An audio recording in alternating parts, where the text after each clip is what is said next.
José Massol, DSTI, Data School Tech Institute, a fêté cette année ses 10 ans d'implantation sur Sophia Antipolis. Qu'est-ce qui vous a incité à l'époque à vous installer à Sophia Antipolis?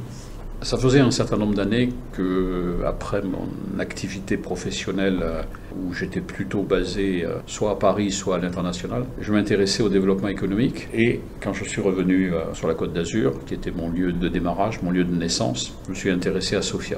Sophia a un certain nombre de richesses, mais il avait des difficultés, un faible nombre d'écoles d'ingénieurs de renommée internationale. Et c'est un constat que très peu de personnes de l'environnement faisaient. Je discutais souvent avec le sénateur Laffitte à l'époque. Il a créé donc le laboratoire de l'école des mines.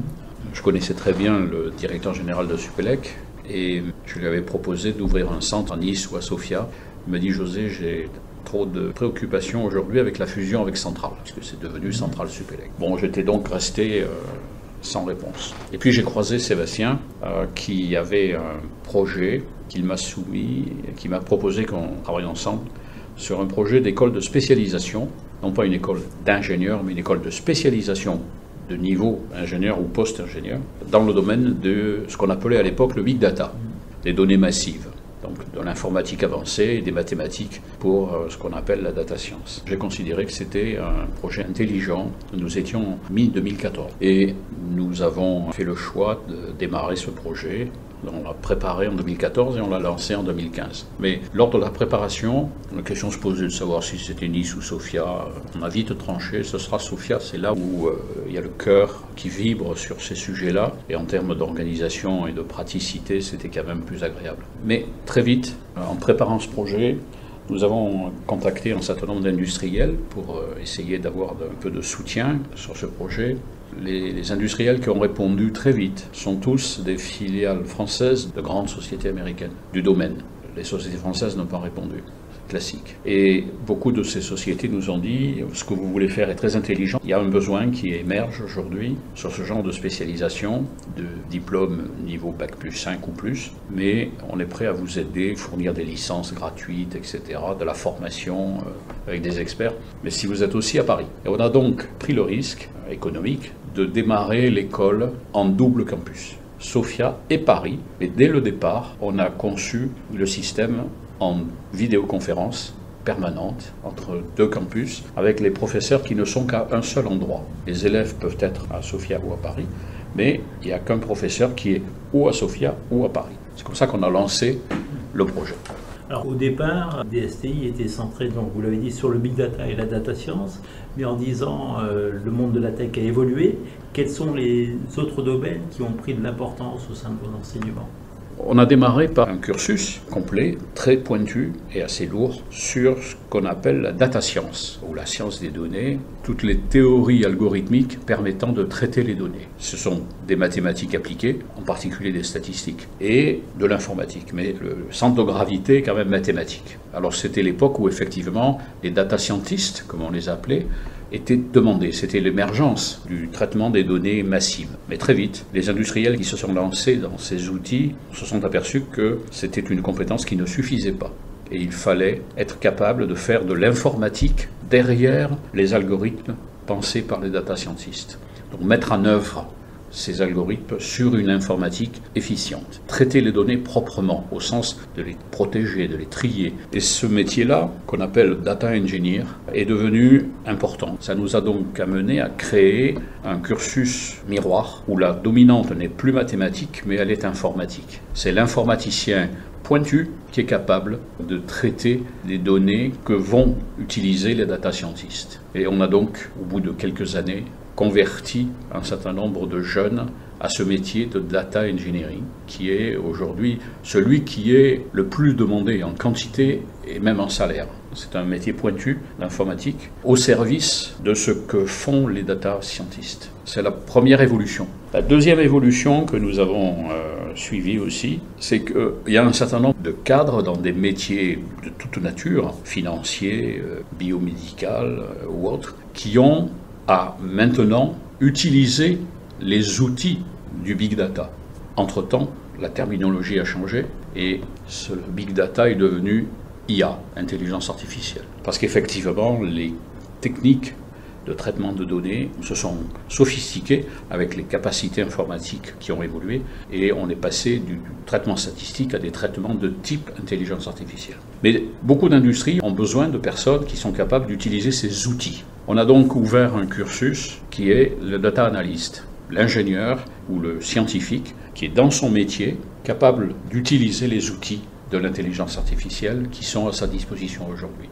Et dans les nouveaux domaines comme l'IA, le cloud computing ou la cybersécurité, Sophia Antipolis constitue aussi un pôle de développement majeur? Oui, tout à fait. Sophia est une bonne base de rayonnement et effectivement, vous mentionnez cybersécurité, c'est le 4e thème sur lequel on a branché une spécialité particulière autour de la cybersécurité puisque les gros volumes de données et les logiciels d'IA nécessitent d'être protégés. Aujourd'hui, votre école accueille combien d'étudiants et quelle est la répartition sur les 2 campus? On accueille environ, on est en pleine croissance, 350 et 400 nouveaux élèves par an. Sur les 2 campus, c'est ce que l'on appelle entre nous notre 3e campus, qui n'est pas un campus physique, qui est ce qu'on appelle en France de la formation continue ou de la formation tout au long de la vie, qui sont vraiment, eux, partout dans le monde et suivent les programmes en ligne. On a du en ligne live et l'asynchrone qui est dédié à des personnes qui en général en moyenne d'âge 35 ans et qui représentent aujourd'hui pratiquement 150 personnes qui sont sur tous les continents, qui étudient sur un cycle plus long.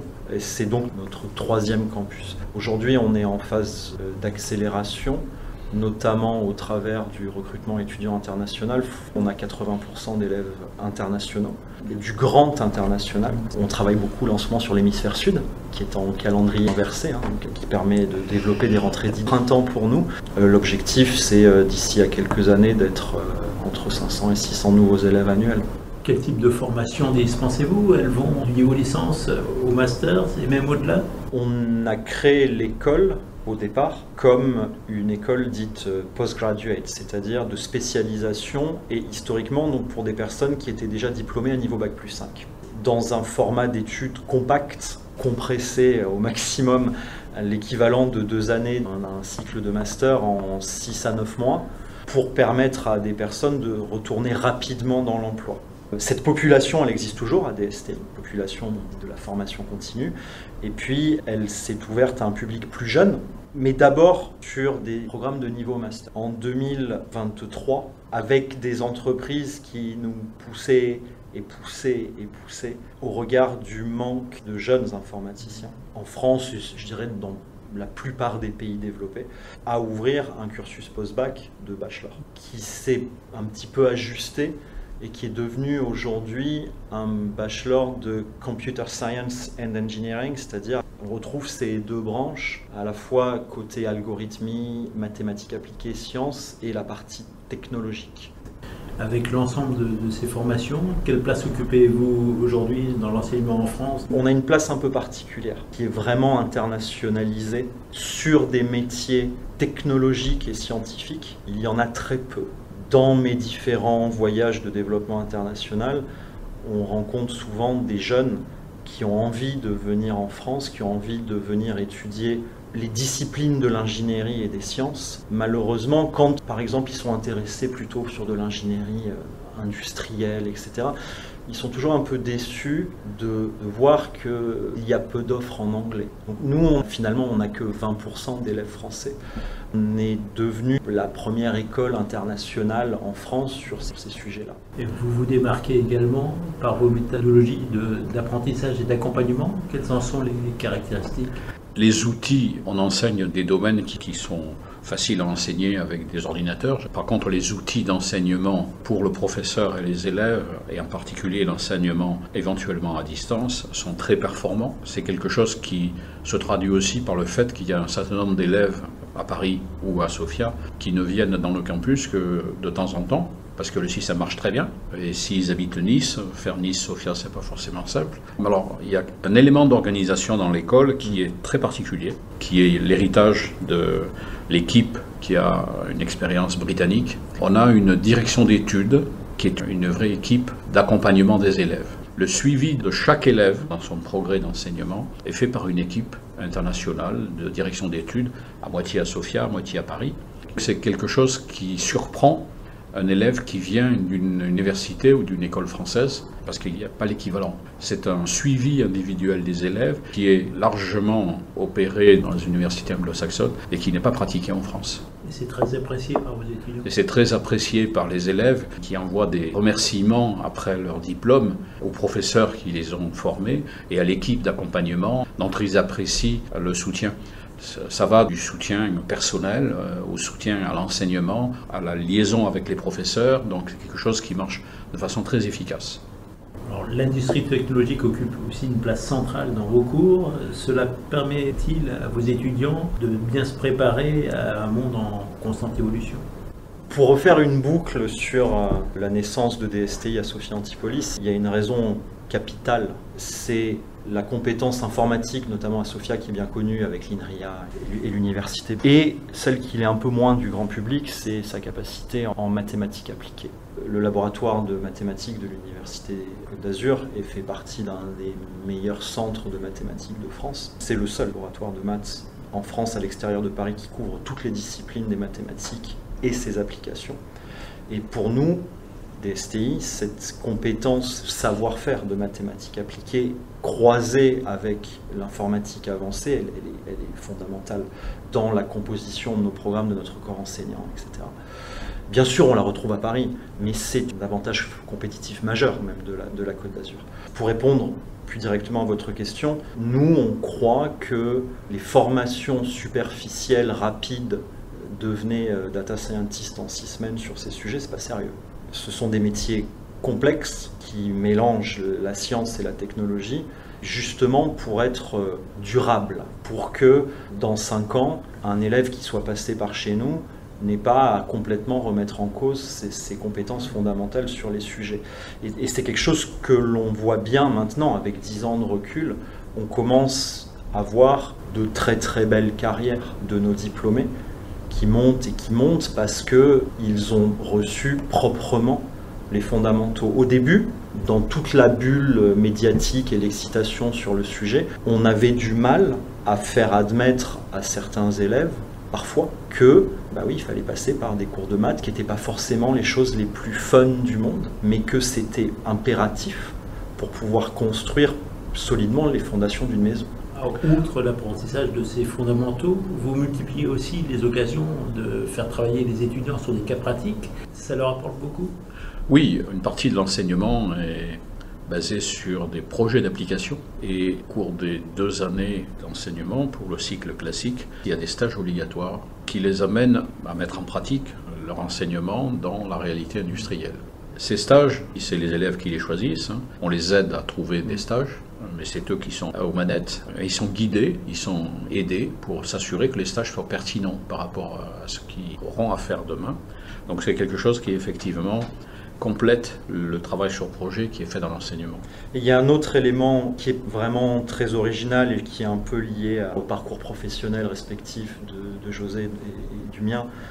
On est là pour le coup une des seules écoles en France dans l'ensemble des cursus, qu'ils soient de niveau post-bac, bachelor ou les masters MSc, à avoir un ensemble de cours qui sont les cours préparatoires au passage d'examens externes de certification professionnelle, qui, dans de nombreux métiers, en particulier en cybersécurité, peuvent être exigés par les employeurs. Et cette capacité d'enseignement, c'est-à-dire qui est une croisée entre des partenariats qu'on a noués avec les grands acteurs de solutions, qu'ils soient Amazon, AWS, Microsoft, Cisco, de faire partie de leur académie, d'avoir les contenus officiels de formation et les enseignants dont c'est également le métier, permet aussi d'augmenter fortement l'employabilité de nos élèves parce que pour la plupart des cursus, nous exigeons que les élèves passent les certifications. Alors vous l'avez dit, vous avez noué de multiples partenariats avec des grands acteurs de la tech. Concrètement, comment fonctionnent ces partenariats ? La plupart du temps, c'est une mise à disposition de ressources. Ce n'est pas forcément des espèces sonnants et trébuchants. Il s'agit plutôt de mettre à disposition des moyens, déjà des contenus, des plateformes, des environnements de travail, de laboratoire, etc. On a fait l'exercice cette année d'essayer de calculer ce que représentait en valeur commerciale l'ensemble des logiciels, des licences et de tous les contenus qui vont avec derrière, qu'à chaque élève DSTI, c'est à peu près 1 demi-million d'euros. S'il fallait les acquérir. Certains aussi fournissent des enseignants. C'est le cas par exemple de Siemens, sur leur technologie, leur savoir-faire, sur l'IA appliquée à l'industrie, etc. C'est souvent une question d'implication mutuelle, parce que ces entreprises sont aussi intéressées évidemment par recruter et d'avoir des profils qui ont été formés opérationnellement aux sciences et à la techno pour leur application industrielle. Alors vous avez également noué un partenariat avec Yvnet qui permet à vos étudiants de bénéficier d'une plateforme collaborative très performante. Quel avantage cela procure? Alors, typiquement, on est sur du moyen. L'entraînement des réseaux de neurones et des réseaux de neurones dits profonds nécessite des capacités de calcul gigantesques.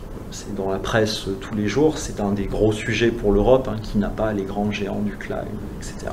Yvnet, c'est une plateforme européenne qui met à disposition des ordinateurs équipés de puces dites GPU, Graphical Processing Units, qui sont un certain type de processeurs qui sont bien adaptés à traiter, à appliquer les algorithmes de l'IA sur des données, souvent d'ailleurs en très grande quantité. Donc nos élèves, par exemple, ont, grâce à ce partenariat, la capacité d'accéder à des plateformes qui leur permettent d'avoir de la puissance de calcul qu'ils ne pourraient pas obtenir sur des équipements, qu'ils soient les leurs ou ceux de DSTI même. Alors pour terminer, le monde de la tech est en constante évolution. Quelles sont les perspectives d'avenir de DSTI? Est-ce qu'il y a des domaines que vous envisagez déjà d'investir dans les prochaines années?